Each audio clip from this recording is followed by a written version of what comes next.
let's go right into our next speaker, Gus Matias. He's a happiness enthusiast. Helping people is his nature. And he's an inspiring improv entertainer. He's connecting to us from California, and his story title is A Summer to Remember. Please welcome Gus Matias with A Summer to Remember. Thank you. The year was 2007. The location was, as some people know, as the concrete jungle of São Paulo, a large city in Brazil, South America.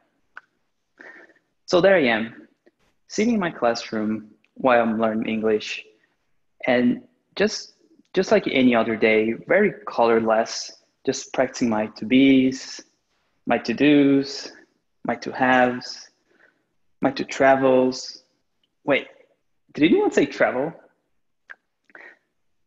Can you think of one of those days where all you really want is a change? Anything else? Something new. Well, it wasn't until recently that I realized how happy of a kid I was. I was so lucky. I had everything. And I'm not talking about material things. But the thing is that at that time, no one actually came up to me and said, "What a happy kid." No.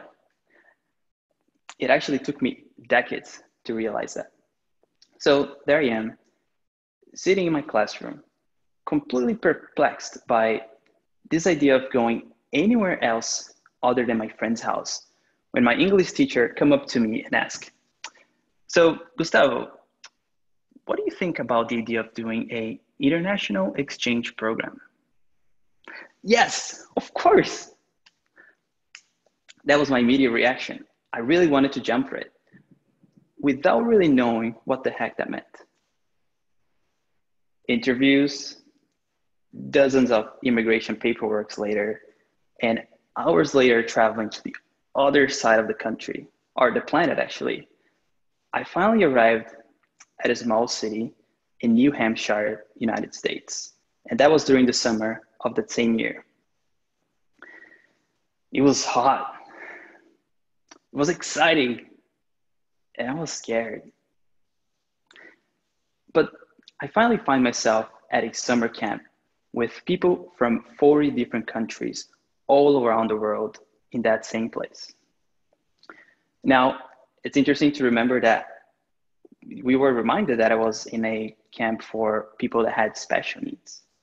So the first thing that we had to do during the first couple of days or week was to be trained on how to take care of the campers, how to shower them, how to feed them, and how to take care of their feelings whenever they were homesick. I was 18 years old at the time, and I had no idea what I was getting myself into. I did not know I was ready for all of that. However, I haven't imagined how many special people I finally got the opportunity to meet, no pun intended. Some of those people that I met was Brody, Billy, and Chris. So first camper was Brody. And Brody was a hyperactive kid. Sometimes he could sleep from 2 to 3 hours whenever he was really exhausted. And the thing is that he would run from one side of the room, he would open and close doors, to the other side of the room, open and close doors, all day, every day. I'm not kidding. So when Billy would run to one side of the room, I would run to the other side of the room. When he ran to the other side of the room, I would run to the other side of the room too. And whenever he barely slept, guess who barely slept too? The gift that I got from Brody was all of that energy that I decided to take with me to many other aspects of my life. Next came Billy. Billy was such a sweetheart. I still remember to this day, I would be from a distance observing him, and he would just be walking around camp on his barefoot, and he would just be feeling every step of the way, the grass on his feet, the sun on his skin, the breeze on his face. Whenever we would get to eat some food together, he would just be eating so slowly and just really tasting the food. And whenever someone would come up to him and ask, "Hey, Billy, how you doing?" he would slowly and very gently look up to you, open a big and wide smile, and say, "Fine."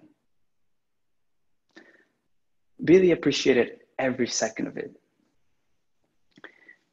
And here's what he taught me: to walk, to eat, to speak, and to breathe more mindfully. Last was Chris. And Chris was a huge man. He had a job, he could drive, he had a beautiful family with his wife, until a car accident took all of that away from him, including 90% of his ability to move. And here's the thing that really struck to me was that whenever someone would come up to him and just to check in, see how he was doing, he would always answer, "I'm doing fabulous." And that blew my mind because I was with him for most of the hours. We would be sleeping in the same room, and I knew he meant it. Chris really taught me how to be more humorous, how to look at on the bright side of things in life, and most importantly, how to be more optimistic. Now, in the end, there I am, waving goodbye as I'm on my way to traveling on a plane back to Brazil, South America, with a completely new mindset, more optimistic, more mindful, and more enthusiastic.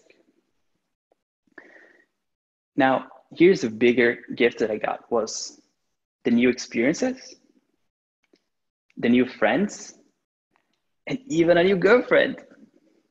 And to tell that this is a true story, here's a picture of it. So this is us in the dining hall, and you can see people from all over the world. This is Estonia, Thailand, the US, Russia, Ukraine, France, Dominican Republic, and this guy right here, that's me. And that was my girlfriend, which turned out to be my wife. But that's something for another story. So was that finally when I realized how happy of a kid I was and how lucky I was to have all of that with me? Unfortunately, no. I was too naive to understand. But life wasn't boring anymore because I made a decision to change. And most importantly, I decided to take an action. Thank you.